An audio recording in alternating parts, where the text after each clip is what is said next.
Okay, so we're going to talk about the four personalities now.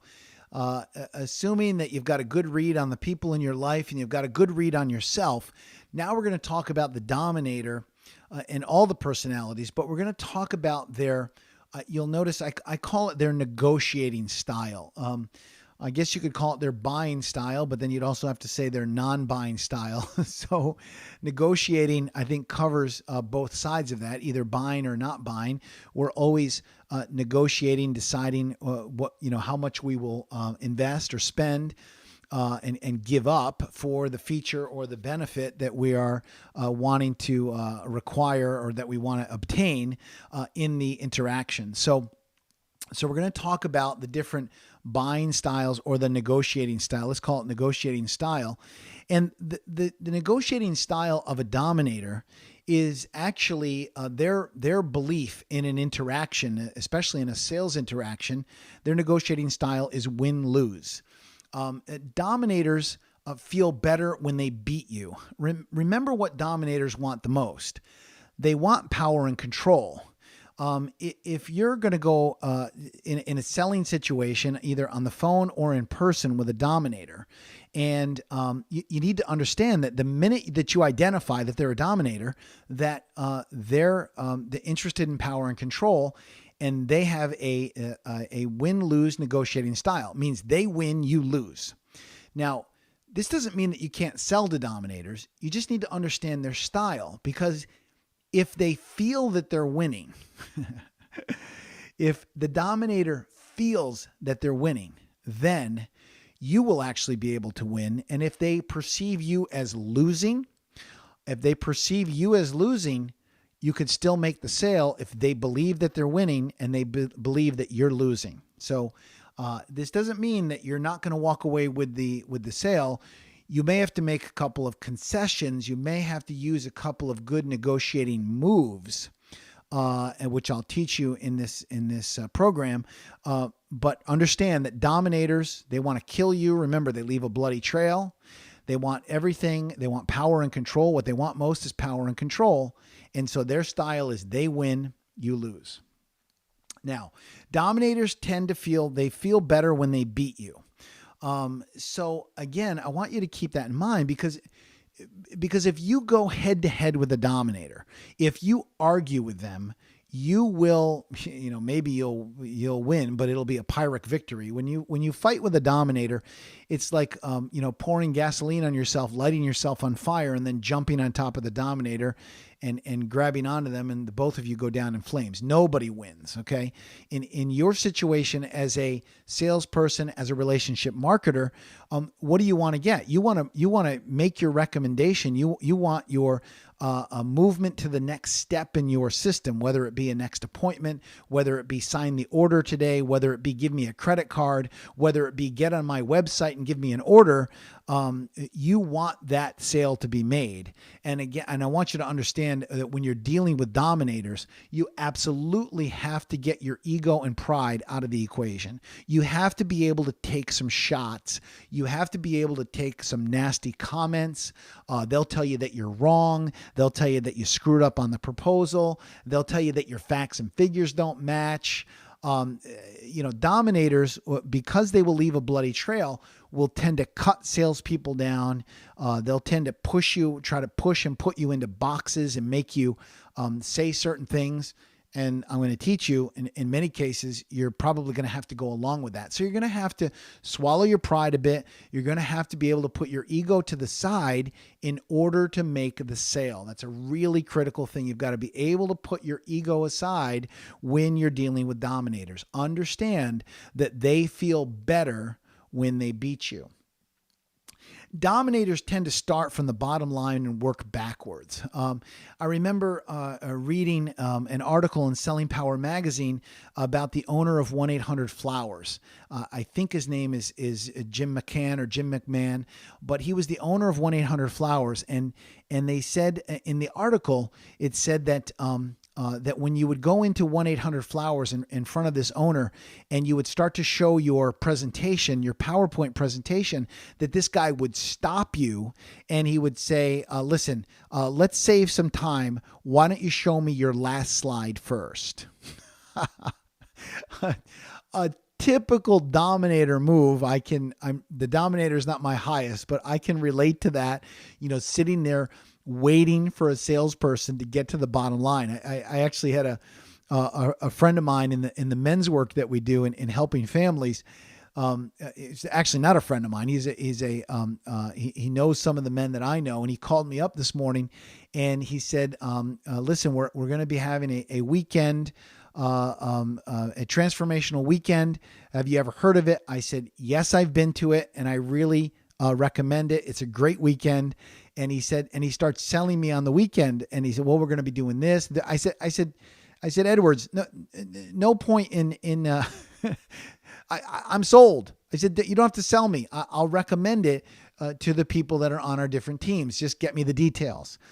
He was an expressive and he wanted to keep selling me, but my Dominator is very high and I just wanted to get to the bottom line.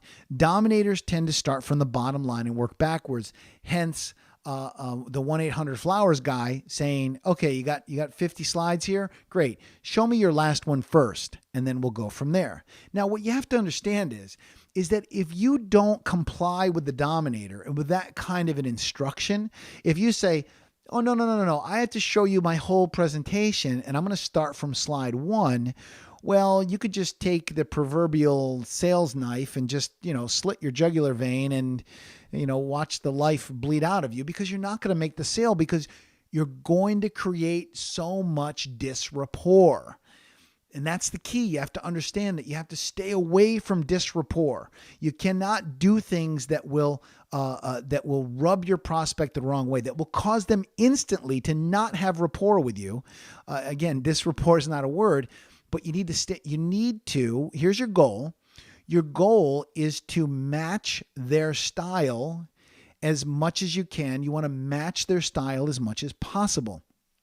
So for example, if I'm an expressive and I go in to start negotiating or selling to a Dominator, and I like to tell stories and I like word pictures and I like to tell anecdotes and I like to talk about my weekend and I like to talk about the Yankees and or the Red Sox or the Dodgers, and I want to talk about what's going on, and I want to look in the Dominator's room and in their office or their home and say, hey, do you golf? Hey, I notice you sail. Hey, I'm telling you, that kind of stuff grates on the Dominator. The Dominator says, oh, I wish they wouldn't do that stuff. I just want to get to the bottom line.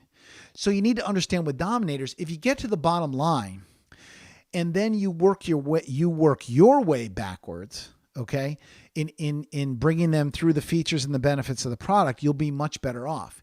If a Dominator calls you up, I use this example a lot in real estate. If you're on the floor in real estate and you get a phone call and someone sounds like this.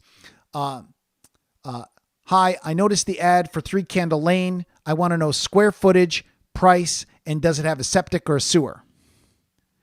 Now, you'll notice that the Dominator is not telling any stories. They didn't even introduce themselves. They didn't ask you who you were. Because they want power and control, and because their style is win-lose, they want to win, you lose, they just want their answers. If you are a salesperson who's been taught to build a relationship with people, if you are a salesperson who's been taught to ask questions, if you are a salesperson who wants to engage the prospect and get them on your side, if all of a sudden you start saying, well, hold on there, Mr. Prospect, let's start with why did you call us or how did you find us first? I'm telling you, if you have a true Dominator, you'll be lucky if they don't hang up on you, but they might give you one more chance. And they may say, listen, I want the square footage. I want to know sewer or septic, and I want to know the price. And you got one more chance to give it to me now. And if you don't give it to them at that point, you're going to create so much disrapport. You'll never be able to work backwards to the question of why did you call us? How did you find us? Were you referred to us? I mean, you might even have a great referral there, but you'll never get to it if you don't give the Dominator what they want. Remember that dominators win. They win, you lose. So you got to put your pride aside. You have to put your ego aside, and you need to swallow, and you need to say, the square footage is 3,000 square feet. The price is $450,000, and they have city sewers there. By the way, Mr. Prospect, could I ask you a question? And you see, you now start to take some control back.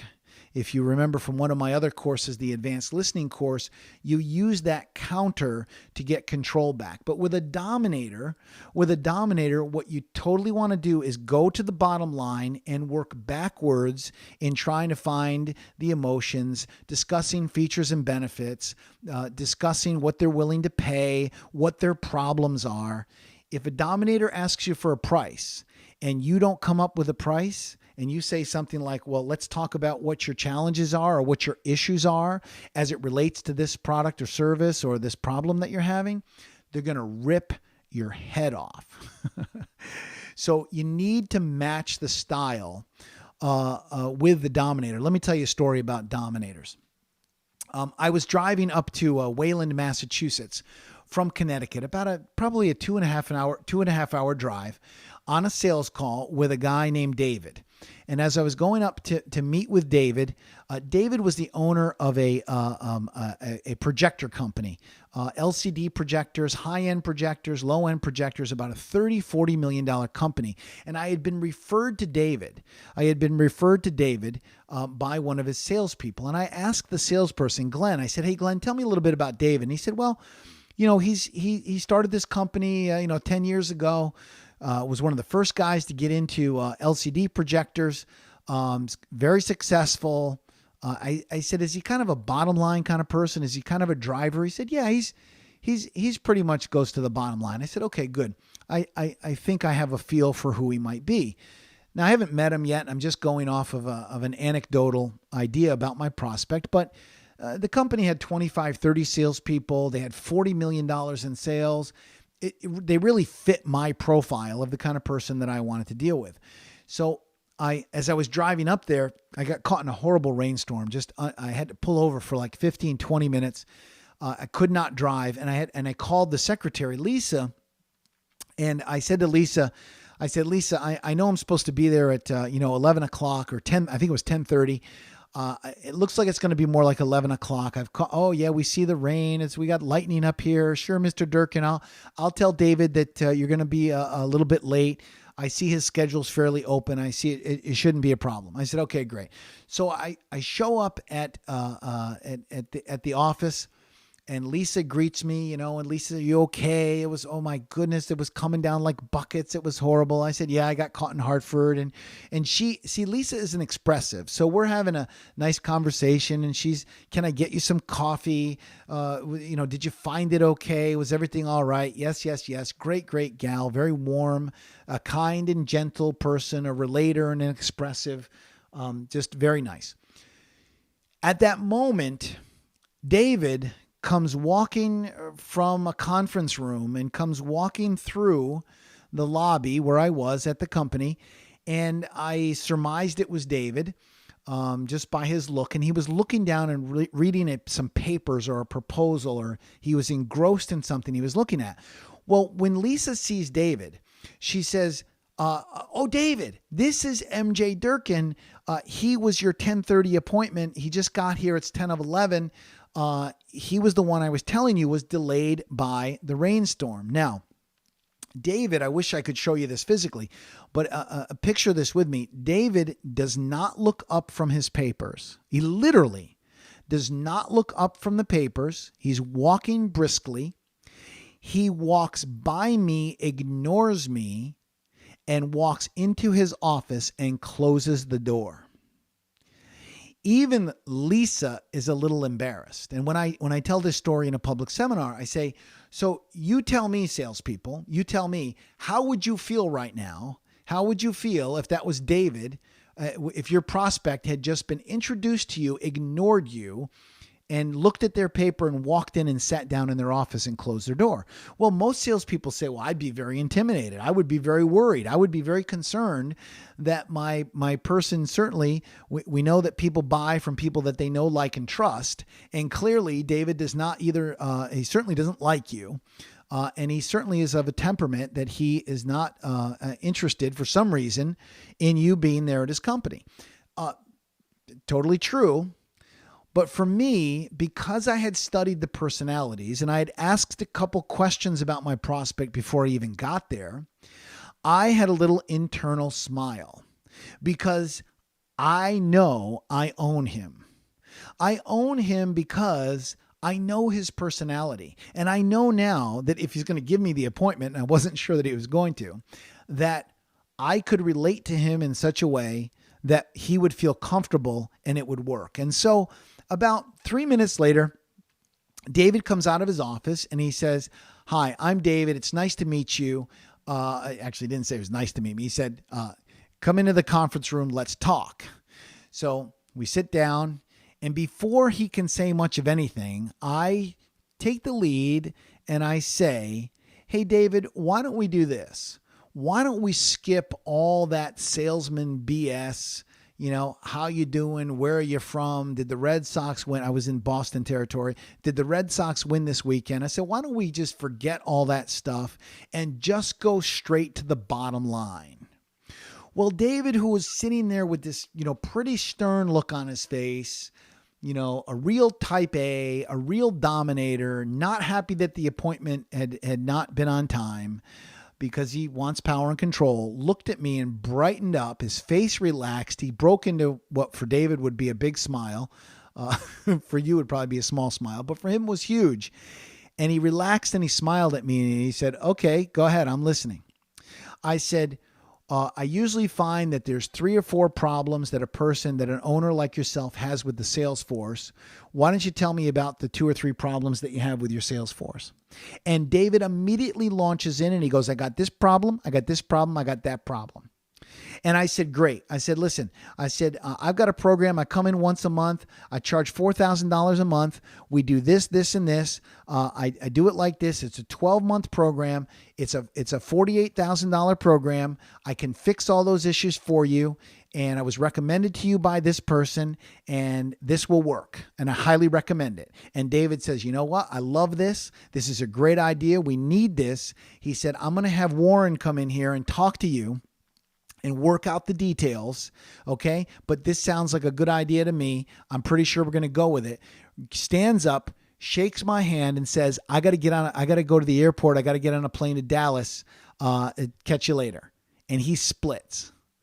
Total time of the sales call, about 12.5 minutes. Total sale made, $48,000. Now, Warren came in. He's the CFO. I think by the time we're done, we were down to about $43,000, but still not bad for a 12-minute sales call. Wouldn't you agree? Only because I didn't screw it up by telling him a bunch of stories. I didn't screw it up by trying to build a relationship with him. I completely got into his world and bonded with him instantly by saying to him, "Why don't we skip all of the salesman fluff and get right down to the bottom line?" He immediately, any chance of disrapport was gone, and he immediately liked me. "Let's go ahead. Let's go to the bottom line. Let's get this thing done." Dominators tend to go to the bottom line and work backwards. Now, your negotiating tactics or your selling style is that you need to let dominators, you need to let the Ds make their own decisions. You need to let Ds make their own decisions. You can't force, Ds to make a decision. You've got to lead them along and have them make their own decisions. And even if they're wrong, you can't fight with them too much. You cannot put Ds, dominators, you can't put them in a box. You can't put them in a corner. For example, you can't say you have to buy today or else. See, remember, the dominator's style, the negotiating style is win-lose. If you try to do a one-call close on a dominator and you say, Listen, if you don't buy today, I'll never forget.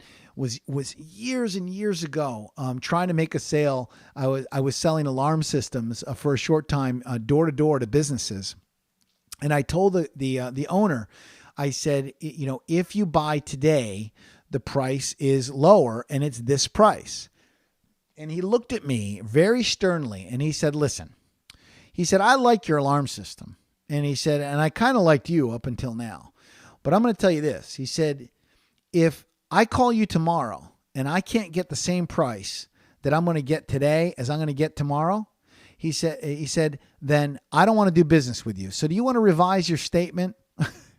Because I'm not ready to make a decision today, but you give me a price. If it's not the same price tomorrow, then you could just get out of here right now." Well, see, I was totally dealing with a Dominator. I said, "You need to buy now." I put the gun to his head, or else the price goes up tomorrow. And the Dominator said, no. I'll actually, even though I like your system, you're going to lose. Okay. Actually, in that situation, it would have been a lose-lose for him. Okay. He would have not gotten the alarm system in something that he liked, but because I put him in a corner, because I tried to make him to make a decision, then he was going to literally cancel the deal and get rid of me. And of course I acquiesced and was able to make the sale the next day. So again, along the same lines, you don't want to force them into a losing position. If you give them choices, if you put them in any kind of a corner to do with the negotiations or the purchasing of your product or service or coming on board and joining your opportunity, you have a Dominator, you say you have to do it tonight. You better be very, very careful. You better have a fallback position. You better have a backup to go to.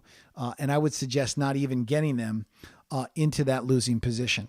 With a Dominator, do not tell stories and small talk. Now, if you're a relator and you're an expressive, you're going to want to, your natural inclination, the predominance of who you are will say, let me bond with this person. Let me tell them stories about my family. Let me ask them about the golf clubs that are in the corner of their office. Let me mention the picture of them on their sailboat that I saw in their living room, or I see something there in the kitchen or in their den or their family room, and let me mention something. I'm telling you, Dominators hate that stuff.